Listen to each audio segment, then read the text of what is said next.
মক্কার তরুণ ছাগল পালতো মুশরিকের বিশ্বনবী আর আবু বকর রাদিয়াল্লাহু তাআলা আনহু একবার গেলেন। বিশ্বনবী বলেন, আমি খুব ক্ষুধার্ত, তোমার কাছে কি দুধ আছে ছাগলের? আব্দুল্লাহ ইবনে মাসউদ বলে, আছে, কিন্তু এটা আমার মালিকের, আমি তো দরদ দেখাই আমার মালিকের দুধ আপনি পথিক, আপনারে দিতে পারি না।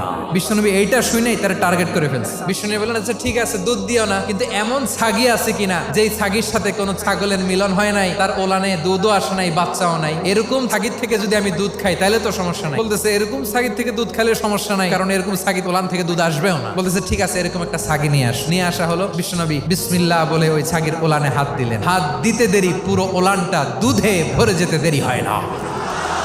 বিশ্বনবী আর আবু বকর রাদিয়াল্লাহু তাআলা আনহু দহন করে পেট ভরে খেলেন। এই দৃশ্য আব্দুল্লাহ ইবনে মাসউদের হৃদয়ে দাগ কাটলো। এই মুজিজা দেখে তিনি বললেন, আশহাদু আল্লা ইলাহা ইল্লাল্লাহ। ওনাকে টার্গেট করে বিশ্বনবী দেখলেন এমন ইন্টেলেকচুয়াল ব্রেন, উনি সূক্ষ্ম জিনিস বুঝে বেশি, ফিকহি জ্ঞান ওনার মধ্যে বেশি। বিশ্বনবী ওনাকে কোরআনের জ্ঞান শিক্ষা দিতে লাগলেন।